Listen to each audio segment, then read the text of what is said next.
Colors TV के popular serial मन्नत में हो गई है विक्रांत और पुन्नू के बीच में लड़ाई। मन्नत को जेल भेज दिया गया है और अब विक्रांत और पुनीत का जो रेस्टोरेंट है मेजबानी, वहां पर कोई भी काम करने को तैयार नहीं है, क्योंकि मन्नत का एक वीडियो वायरल हो गया था जिसमें वो मेजबानी के फैमिली मेंबर्स के लिए बात कर रही थी कि उन्होंने एक लड़की के साथ क्या किया है। इसीलिए अब पुन्नू पूरा का पूरा इल्जाम विक्रांत के ऊपर लगा रहा है और बोल रहा है कि और करो मिस मन्नत, उस लड़की को तुमने ही सिर पर चढ़ाया था, जो उस लड़की की वजह से आज ये हाल हो गया है कि उनके रेस्टोरेंट में कोई भी गेस्ट रिजर्वेशन करने तक को तैयार नहीं है। पुनीत यहाँ पर बहुत कुछ सुनाता है विक्रांत को और विक्रांत बोलता है कि उसने मन्नत का साथ तब दिया था जब उसे लगता था कि मन्नत सही है, पर अब जब मन्नत गलत है तो वो उसका साथ नहीं दे रहा है। और पुन्नू बोलता है कि अगर मन्नत इस तरह से उसके पापा रोनी पर इल्जाम लगाती तो क्या तब भी विक्रांत ऐसे चुप बैठा रहता। पुन्नू बोलता है कि वो वड़ा पाव ही बेच ले अब, क्योंकि मेजबानी में तो कोई आने नहीं वाला है। मेजबानी के बाहर विक्रांत एक रेडी लगा ले वड़ा पाव की,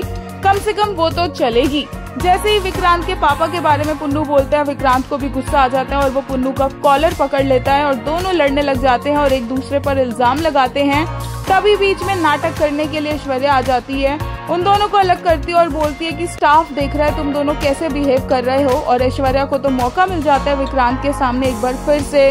मन्नत की बुराई करने का, और वो बोलती है कि देखा विक्रांत, तुमने मन्नत पर विश्वास किया इसलिए ये सब कुछ हुआ। मैं तो पहले से ही कहती थी कि वो लड़की विश्वास के लायक नहीं है। और विक्रांत यहाँ पर ऑब्वियसली डिफेंड नहीं कर पाता है मन्नत को, क्योंकि इस बार उसको भी लगता है कि मन्नत की गलती है, जबकि एक्चुअल में गलत तो विक्रांत है, क्योंकि वो गलत लोगों की साइड ले रहा है और इस बात का रियलाइजेशन होपफुली उसे जल्दी होगा। लेकिन इसके बाद भी मेजबानी की इमेज साफ करने के लिए जब एक प्रेस कॉन्फ्रेंस रखी जाती है और वहां पर मन्नत सबूत लेकर आती है विक्रांत के सामने, तो भी वो मन्नत अपने आप को सही प्रूव नहीं कर पाती, क्योंकि शालिनी और उसका भाई ही पलटी मार जाते हैं। और एक बार फिर से विक्रांत मन्नत पर ही गुस्सा होता है और उसी से नाराज होता है।